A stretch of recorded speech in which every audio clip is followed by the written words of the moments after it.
I'm Brent Stafford, and welcome to another edition of RegWatch on GFN.tv. In 2003, the World Health Organization developed the WHO Framework Convention on Tobacco Control, which declares all people must be protected from exposure to environmental tobacco smoke. Its impact was monumental as institutions the world over moved quickly to ban combustible tobacco products. But for some institutions, banning tobacco products is a serious challenge, and the risk could not be greater than when a prison system decides to go smoke-free. Joining us today to talk about the smoke-free policy implemented by the Scottish Prison Service and the challenges and opportunities for tobacco harm reduction in prison is Michael Stoney, Governor of HMP Barlinnie, Scotland's largest male prison. Mick, thanks for coming on the show. Thank you for having me.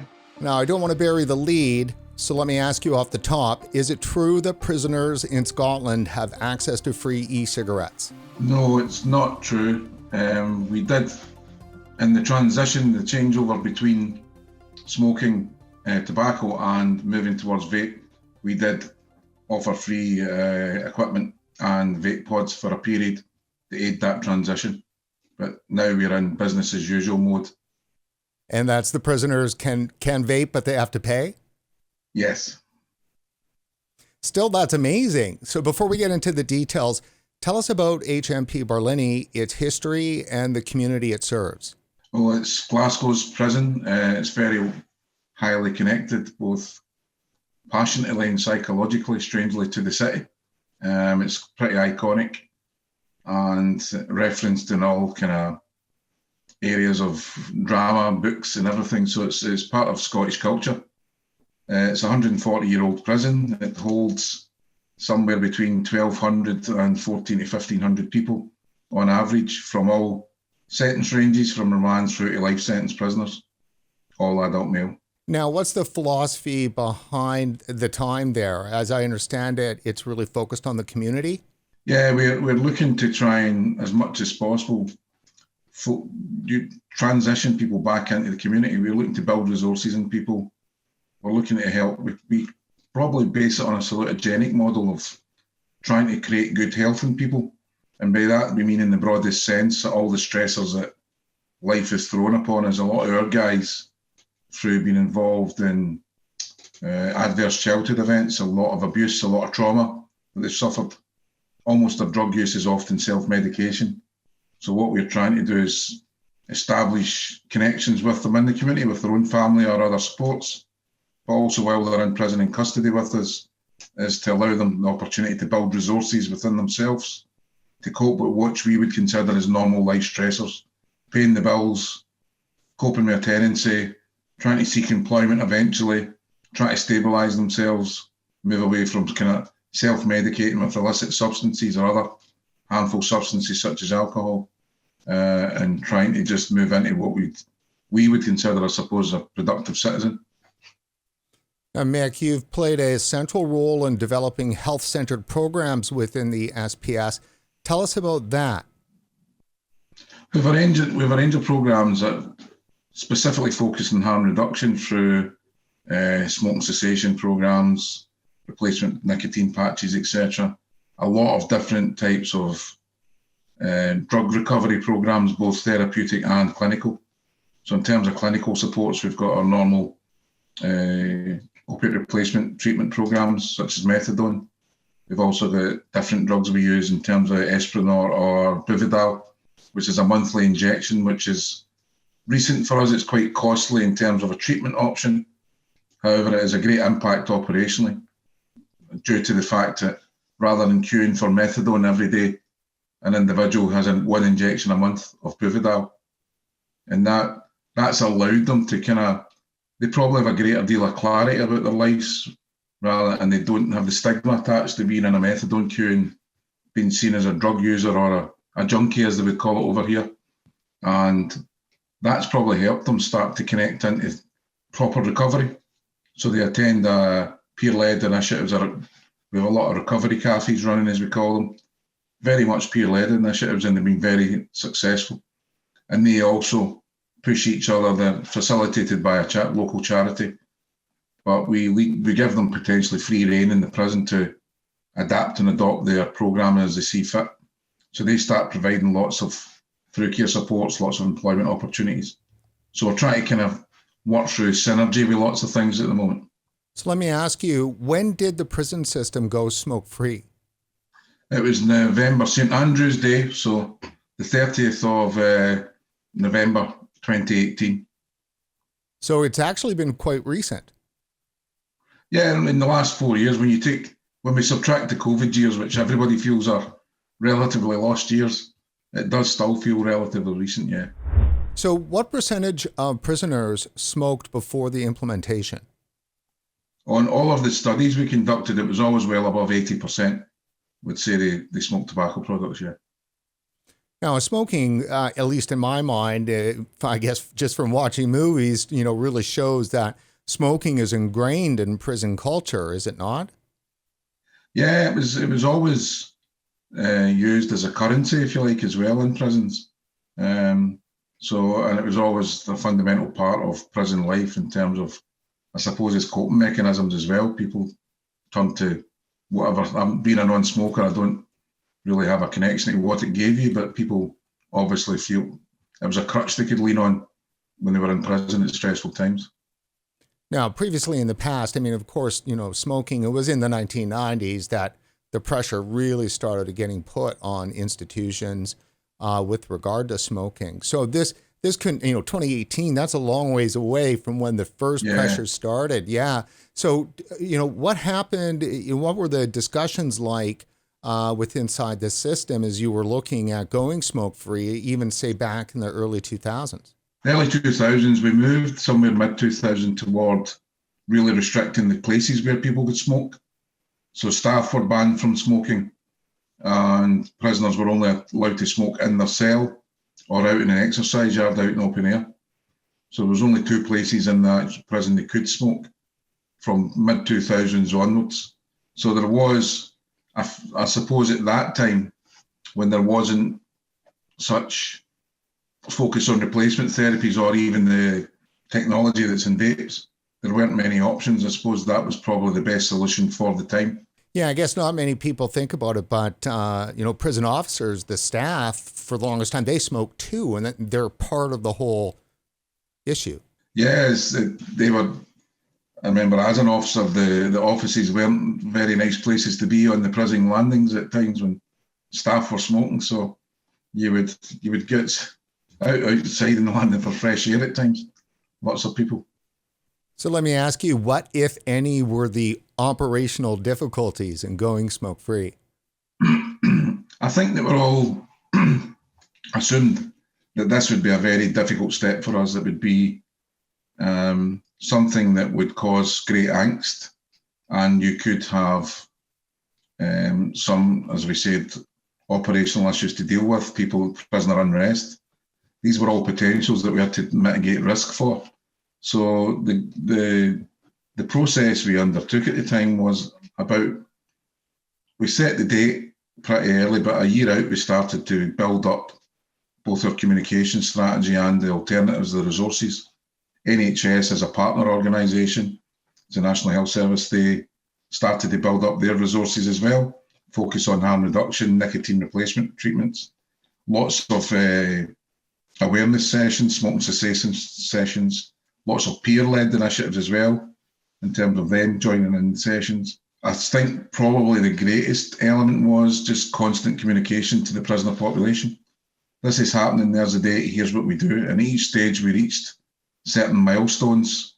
So I think, for example, in the February of 2018, we introduced the kind of single-use e-cigarettes into the canteen for purchase.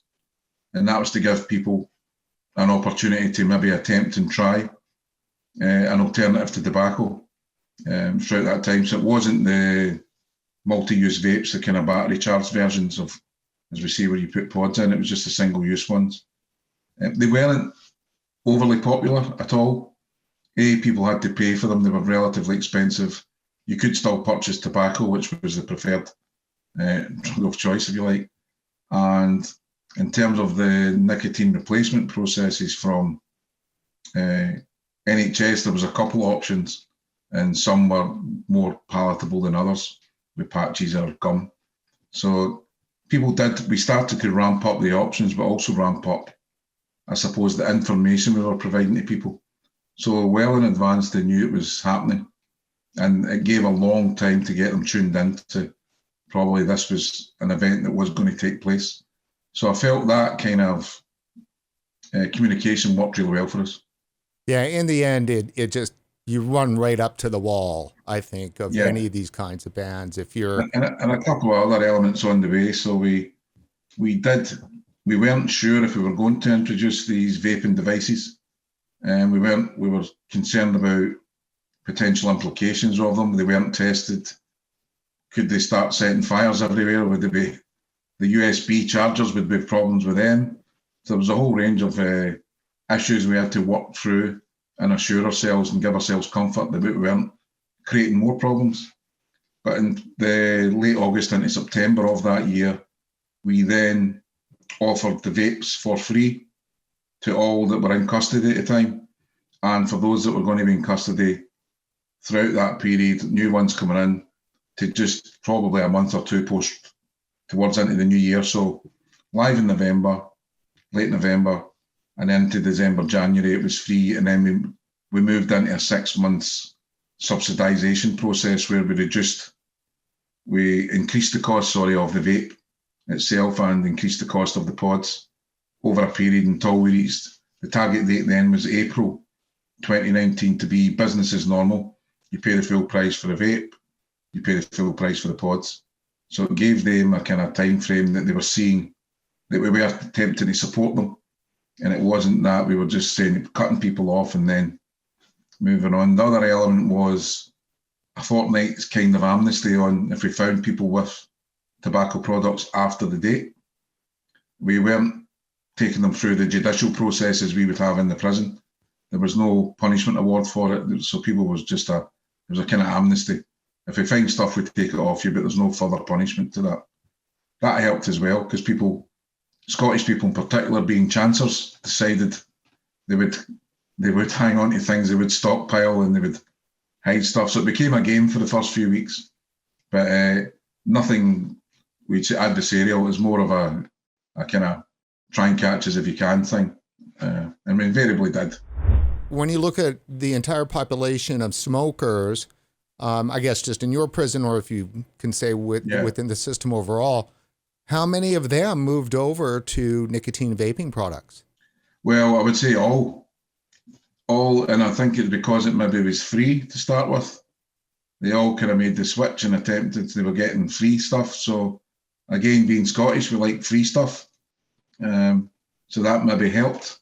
And it gave people, because there was no other alternative, so we'd cease selling tobacco products probably, I think, round about the 20th of November or earlier. So they get one kind of purchase just the week before, and that was it. It was over then. And so they had no alternative. So this gave them their least worst option, I suppose, not the best option, the least worst. And as that least worst became the norm quite quickly, things went remarkably smoothly. Are there any repercussions for prisoner or prison staff if they get caught smoking now? Now there would be, yes. There's an internal adjudication process in prisons where they would lose privileges if they're caught disobeying orders or doing something against prison rules. So that could be a loss of TV for 2 weeks. It could be a reduction in wages or no wages. It could be anything in terms of access to physical training or whatever it may be. So there are a range of things. So and a member of staff would be what we describe as a discipline code. They would be under investigation as a code of conduct issue if they were caught nowadays introducing tobacco products. Now, I understand that, say, pre-e-cigarettes even being an option, potential bans of tobacco products in prison could spark, a black market. Was that a concern with this? And did having the vaping products alleviate that concern? I think it probably, because of everybody getting things for free right away, including the vaping pods, the level, what it did was reduce demand right away. So I think if we didn't have that as an option, we would have struggled in terms of people trying to illicitly introduce tobacco products on the black market, and we haven't seen many at all. That's now 4 years hence, and we've hardly seen any attempts to introduce tobacco products, few and far between. It happens, but it's very rare. Now that sounds like the program is a success, isn't it? Yeah, I think that allied to smoking cessation, and people probably, I mean, we don't have any evidence to support claims that they maintain tobacco-free existence on release, but we would imagine anecdotally people would probably stick to vapes, but we don't have the figures of it, because there was lots of discussion about feeling healthier and feeling better about themselves, and we really pushed on the health promotion aspect as well in prison, introducing walking clubs and other things for people to do. We also, I think, with a study from the University of Stirling, who helped us throughout the whole process in terms of taking air samples. So what they've seen is they took an air samples off around the prison on the 28th of November, and then again on the 3rd of November over the course of the 5 days. And they noticed an 80% reduction in the air particulates in terms of, so it was broadly equivalent to being out in open air in Scotland in terms of the air that was in the prison, which is a remarkable change for the health of the staff, not having to breathe in smoking fumes. How did you come to then decide that nicotine vaping products were acceptable? I think for us, it was the best of the alternative options for people who would make conscious choices. So what we have always believed in Scotland, in terms of our approach, is we believed in the responsible individual, that people will make their own choices. So if we can lead a person towards a less harmful choice, it's a positive step. So we always felt the evidence we had at the time was this was definitely unequivocally a less harmful choice than tobacco products, not just for the prison population, but more importantly at the time for our staff. So we were having staff breathing in secondhand smoke, pressure from our prison unions, the staff representation, about this is an occupational hazard. And the risk assessments and safe distance of work don't quite cut it. They don't meet a reasonable standard. So in terms of risk mitigation, it was a kind of no-brainer for us. I think if we align that to the potential operational issues, this was the one that was far more palatable for everyone than any other option. And you also had a lot of staff who were vapers as well, who would probably talk about positive benefits in their lifestyle, that their grandkids don't come into the house and the house is smelling of smoke and things and not putting others at risk. So there was lots of staff who were kind of proponents of that as well. So as I said, as a non-smoker, I was probably very objective at the whole process in terms of what was right and what was wrong. But I'm very strong supporter of individuals making their own personal conscious choice of harm. So in Scotland, we have a strange way about us where we like to self-destruct and harm ourselves. And we've got an extreme nature about us culturally. But we don't like to harm others so much, but we're not bad at doing it to ourselves. So it's good when you see people make a more health-focused conscious choice. And I'm not advocating that vapes are the best thing in the world. We are just saying they are better, far better than tobacco. Tell me about the admission process, just briefly. Just give us an idea of somebody coming into the prison, and I would imagine that the smoking issue is pretty high up on the list. Yeah.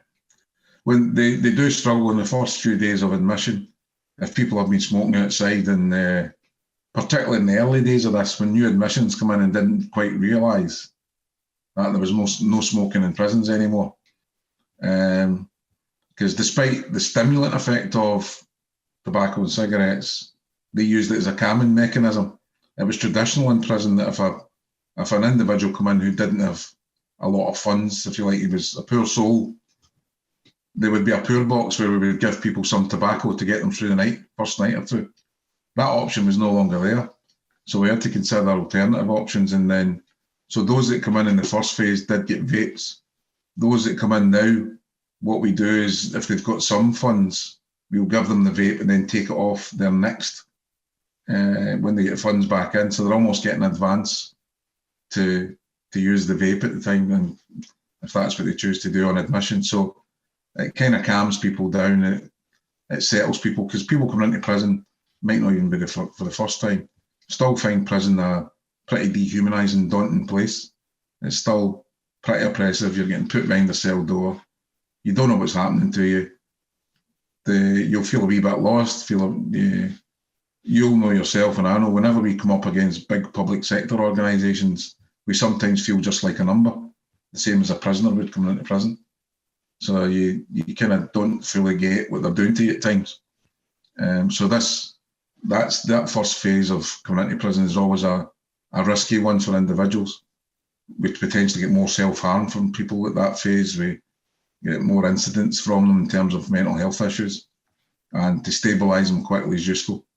So based on your observation of the prison population and being objective, because you were not and are not a smoker, do you think e-cigarettes work in helping hardened smokers quit?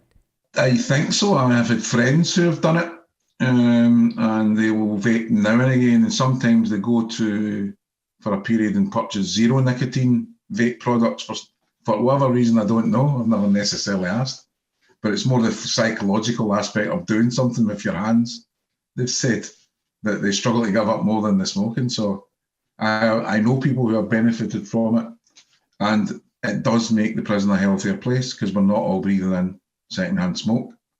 So I think for us, prison governors, prison leaders, prison managers, and prison staff, it has been an excellent game changer for us in terms of our health.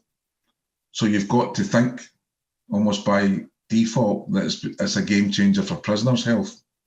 Even if they're only in 6 months, it's 6 months without tobacco. If they're in a couple of years, then it's that whole period of time in prison without tobacco, and they still get a lot of access to smoke cessation processes, to health improvement initiatives as well. Sounds like tobacco harm reduction in action. Mick, I know you're familiar with the Global Forum on Nicotine and its annual conference on safer nicotine products and tobacco harm reduction. GFN is coming up again this June, from June 21st to the 24th. Let me ask you, why is an event like GFN important? I think from my experience with it, I suppose it brings messaging. For me, when I read the latest report, the latest publication, the history of tobacco and tobacco product, I thought it was a very clear, concise and objective piece that actually, and from my perspective, allowed individuals who are in my care, if they read that piece, they would then be far more informed about the harm and the risks and the implications of vaping as opposed to tobacco products and that history. So I do think it allows for proper messaging to be given, and not, I suppose, the propaganda of any current government in any jurisdiction of what they choose to take forward as a initiative. So it's a bit of a back to this conscious choice bit for me, and giving people the opportunity to make choices in their life. Because regardless of what you'll do to people, they'll make their own choice. So I think messaging like that allows people to make an informed choice. And I think GFN does that, and it does bring, I suppose, a consensus of opinion together. And you have to recognise there is adversarial views or other views out there that conflict. And again, if people can make choices over that, I think for a prison population, they are vulnerable to influence, I would say. So it's very easy for us to influence them, to say this is what you should do. But I think people in a modern day are not really tuned into being told what to think or what to do. Even in a prison population, I think with the use of Google, you can transform your knowledge potentially overnight. So it's a different world we operate in now. Let me ask you last question, Mick, and that's, how does it make you feel to be sending people back into the community after prison as non-smokers? Well, I think it's part of a multiple range of, I suppose, outcomes we would like to see.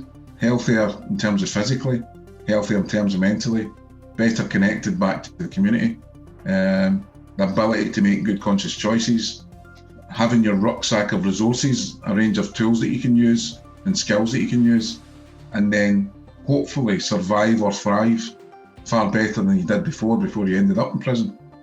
So I think it's one of a range of things that are a positive outcome, and anything that leads to better health or good health is positive.